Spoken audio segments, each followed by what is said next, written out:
में एक नया नौकर रखा जिसका नाम हरि था। देखो भाई हरि, तुम्हें अपना सारा काम ईमानदारी से करना पड़ेगा। तुम्हें सुबह जल्दी उठकर बाजार से ताजी सब्जी लानी है और फिर सबके लिए अच्छा खाना बनाना है। हाँ मालिक, आप बिल्कुल चिंता मत कीजिए। मैं सुबह समय से ही घर का काम कर दिया करूंगा और सबके लिए अच्छा खाना भी बना दिया करूंगा। तभी चुन्नीलाल जी की पत्नी बोली, सुनो हरी, मैं तुम्हें एक बात बता दूं। हमारे बाजू वाला जो घर है ना, उनसे तुम्हें किसी भी प्रकार का कोई मतलब रखने की जरूरत नहीं। पिछला नौकर उनसे बहुत मतलब रखता था, मैंने उसे निकाल दिया। तुम ऐसा मत करना। अरे नहीं नहीं, आपको किसी भी शिकायत का कोई मौका नहीं मिलेगा। मैं पूरी सच्चाई और ईमानदारी से काम करूंगा। अब हरि एक काम पर लग जाता है। वह सभी को समय पर खाना बनाकर देता है और समय पर घर की सफाई भी कर देता है। चुन्नीलाल की एक बेटी थी कामिनी, जो हरि को भैया कहा करती थी। हरि भी उसे अपनी छोटी बहन जैसा समझा करता। दोनों की खूब बनती थी। हरि भैया जल्दी आओ, देखो हमारे गार्डन में कितना सुंदर फूल खिला है। हरि कामिनी के पास जल्दी से आता है और फूल को देखकर कहता है, अरे कामिनी, तुझे यह फूल पसंद है तो मैं तेरे लिए ढेर सारे फूल ला दूंगा।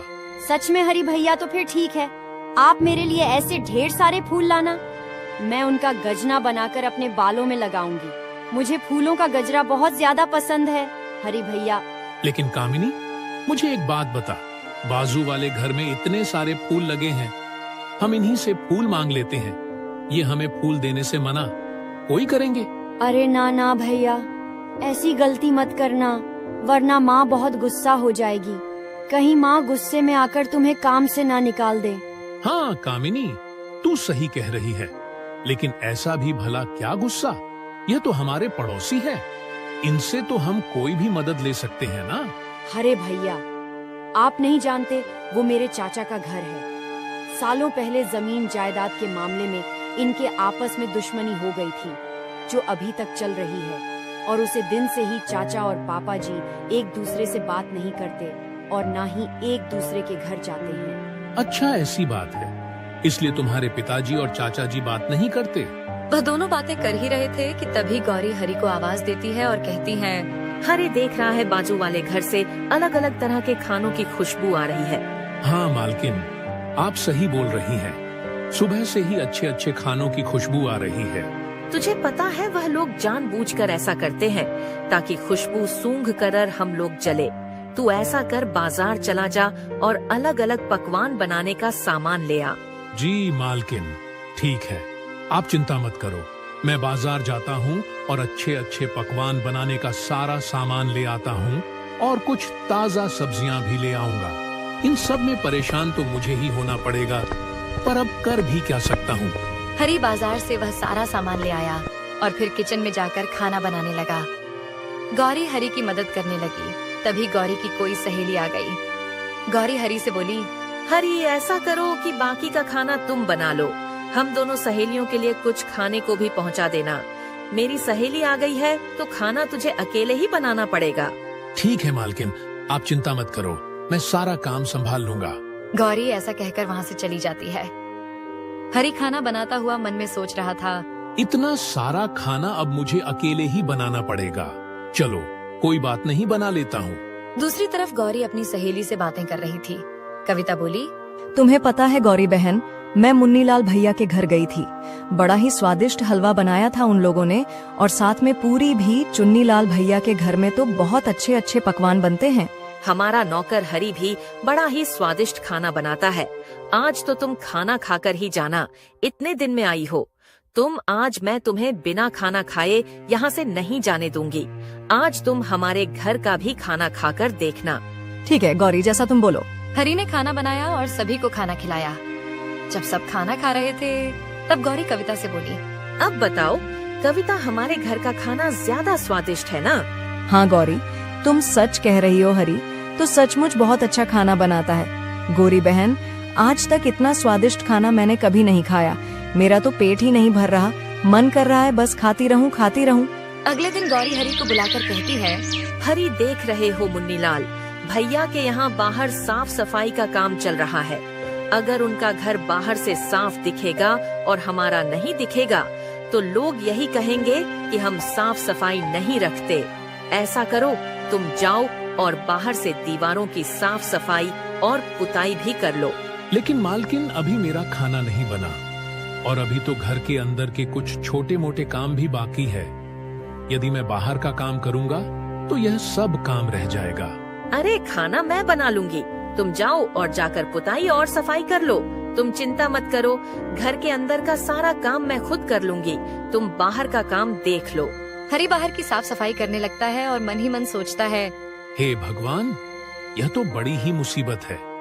इन दोनों भाइयों की दुश्मनी में मेरा तो काम कई गुना ज्यादा बढ़ गया है। मुझे कुछ ना कुछ तो दिमाग लगाना ही पड़ेगा जिससे इन दोनों परिवारों की सुलह हो जाए और यह अच्छे से रहने लगे। यही सोचकर हरी दूसरे दिन बाजार से आते हुए एक मिठाई का डब्बा ले आती और उसे गौरी को देते हुए कहता है, अरे मालकिन, मुझे मुन्नीलाल भैया की धर्मपत्नी मिली थी। बाजार में वो मिठाई खरीद रही थी, फिर मुझे रोक कर बोली, ये मिठाई तुम अपने घर के लिए लेते जाओ। मैंने तो बहुत मना किया मालकिन, लेकिन मानी ही नहीं।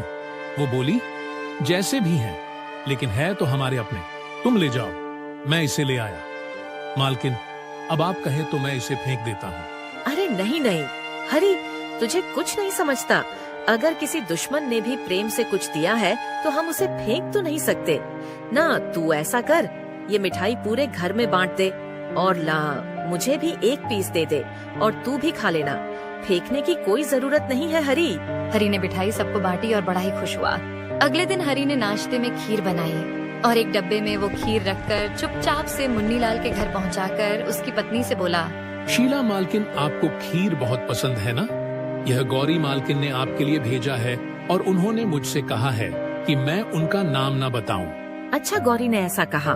शीला मालकिन, गौरी मालकिन भी हमेशा कहती हैं कि शीला मेरी बहुत अच्छी सहेली हुआ करती थी, लेकिन जमीन जायदाद ने सब खराब कर दिया।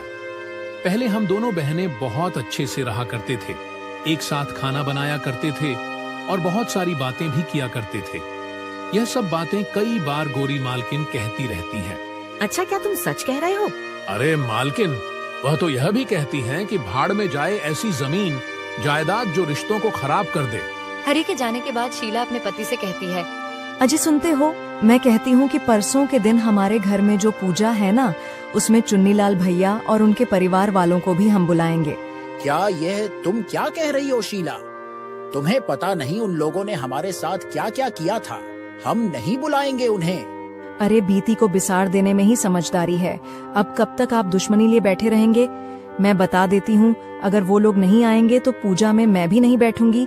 हाँ। और फिर इस तरह चुन्नीलाल ने मुन्नीलाल के परिवार को अपने घर पूजा में खाना खाने के लिए बुलाया। अब दोनों परिवारों की दोस्ती हो गई और हरी इस बात से बहुत खुश हुआ था कि अब इन दोनों परिवारों की दोस्ती होने के बाद उसे इतना काम नहीं करना पड़ेगा। लेकिन हरी को पता नहीं था कि जैसा वह सोच रहा है उसका उल्टा। अगले दिन गौरी हरी को बुलाकर कहती है, हरी जा बाजार से कुछ सब्जी वगैरह ले आ। हरी अपने घर से झोला लेकर निकला ही था कि तभी शीला उसे बुलाकर कहती है, अरे तू सब्जियां लेने जा रहा है ना, तो जरा मेरे घर के लिए भी सब्जियां लाते ना, क्योंकि आज मैं घर में अकेली हूँ तो मैं बाजार नहीं जा पाऊंगी और घर का भी काम बाकी है।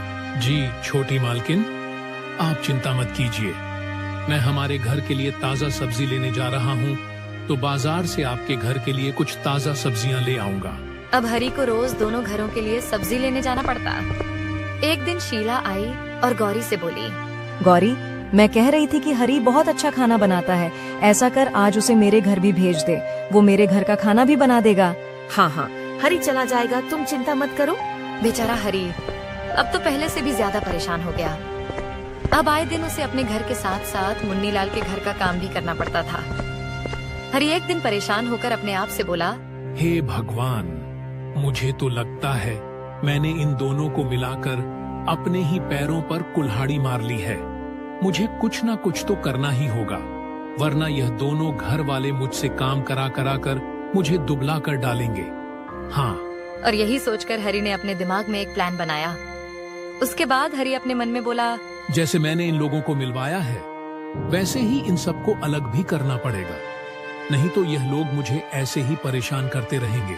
और यही सोचकर हरी ने चुन्नीलाल से कहा, सेठ जी, आप कितने अच्छे हैं, अपने भाई के इतना बुरा करने के बाद भी आपने उसे माफ कर दिया, लेकिन आपका भाई है जो आज भी आपकी बुराई करता है।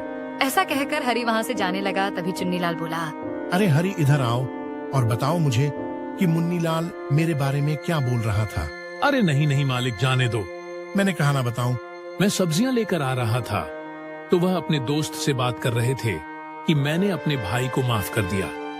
मेरी जगह कोई और होता तो वह कभी माफ नहीं करता। अच्छा, वह निकम्मा नाकारा ऐसा कह रहा था। गौरी, सुना तुमने वह मेरे बारे में क्या क्या कह रहा था? हाँ जी, हमारी ही गलती थी जो हमने उनसे दोस्ती की। आज की बात हमें उनसे कोई मतलब नहीं रखना चाहिए। जहाँ एक तरफ हरी खुश हो रहा था, वहीं दूसरी तरफ चुन्नीलाल की बेटी कामिनी हरी की सारी चालाकी समझ रही थी। उसे पता था कि हरी ने ही उन लोगों को मिलवाया था, वह भी अपने फायदे के लिए। और अब हरी उन लोगों को इसीलिए अलग करना चाहता था ताकि उसे परेशान ना होना पड़े। पर इस बात का उसके पास कोई सबूत नहीं था। वह अपने मन में सोचने लगी, हरी भैया ने इन दोनों परिवारों की सालों की दुश्मनी खत्म कर दी थी, लेकिन अगर वो चाहते हैं कि इन दोनों परिवारों की फिर से दुश्मनी हो जाए तो वह ऐसा भी कर लेंगे। पर अब मैं ऐसा नहीं होने दूंगी। मुझे हरी भैया पर नजर रखनी चाहिए। अब कामिनी हरी पर नजर रखने लगी और दूसरे दिन हरी मुन्नीलाल के घर गया और बोला, सेठ जी, चुन्नीलाल जी ने आपसे 5,000 रुपए बुलवाए हैं। शीला हरी को 5,000 रुपए लाकर दे दो। शीला हरी को 5,000 रुपए लाकर दे देती है। इसके बाद हरी कहता है, मुन्नीलाल भैया, आप तो बड़े ही अच्छे हैं। आपने इतना कुछ होने के बाद भी कभी अपने भाई का साथ नहीं छोड़ा। और एक चुन्नीलाल भैया को देख लो, मैं तो कितना समझाया हूँ कि मुन्नीलाल भैया के बारे में ऐसी बात मत किया कीजिए, लेकिन वो मानते ही कहाँ हैं। अच्छा, क्या कह रहे थे बड़े भैया मेरे बारे में? अब क्या बताऊं मालिक, बस वह यह कह रहे थे कि मीरा तो बहुत पैसा खाकर बैठा है, वह इसी तरह थोड़ा थोड़ा पैसा मांगकर उससे अपना पैसा वसूल कर लूंगा मैं। अच्छा, बड़े भैया ऐसा कह रहे थे। सुना शीला तुमने, हमें तो उनसे दोस्ती ही नहीं करनी चाहिए थी। आज के बाद उनसे किसी प्रकार का कोई मतलब मत रखना। और लाओ, ये 5,000 रुपए मुझे वापस करो। हरी ये सब देखकर मन ही मन बहुत खुश हो रहा था। वह सोच रहा था कि उसने इन दोनों परिवारों की फिर से दुश्मनी करा दी। लेकिन तभी शीला बोली, हरी, तुमने इन दोनों परिवार की फिर से दोस्ती कराई, ये बहुत अच्छी बात है। लेकिन अब तुम जो कर रहे हो वह सही नहीं है हरी। शीला की बात सुनकर मुन्नीलाल और हरी दोनों चौंक गए और हरी बोला, अरे नहीं नहीं मालकिन, ऐसी बात नहीं है। झूठ मत बोलो हरी, मुझे कामिनी ने पहले ही फोन करके सब कुछ बता दिया था। तुम जरा नजर उठाकर देखो, चुन्नीलाल भैया का पूरा परिवार तुम्हारे सामने खड़ा है। हरी ने सामने देखा तो सभी लोग दरवाजे के पास खड़े थे। यह देखकर हा शर्मिंदा हो गया। तभी गौरी बोली, हरी, तुम्हें ऐसा नहीं करना चाहिए था। देखा जाए तो तुम्हें काम से निकाल ही देना चाहिए। लेकिन हम यह नहीं भूल सकते कि हमारी सालों की दुश्मनी खत्म करने के पीछे भी तुम्हारा ही हाथ है। इसलिए हम सभी तुम्हें माफ करते हैं। और हाँ, इसमें गलती हमारी भी है। हमें ही तुम पर काम का इतना बोझ नहीं डालना चाहिए था। इसलिए हमने सोचा है कि हम आज के बाद एक और नौकर रखेंगे, वो भी तुम ही ढूंढ कर लाओगे, समझे? एक और काम दे दिया मुझे, हे भगवान। हरी की बात सुनकर सभी हंस पड़े और इस तरह सभी लोग खुशी खुशी मिलजुल कर रहने लगे। ऐसे ही दिलचस्प कहानियाँ देखने के लिए हमारे चैनल को सब्सक्राइब करना न भूलें।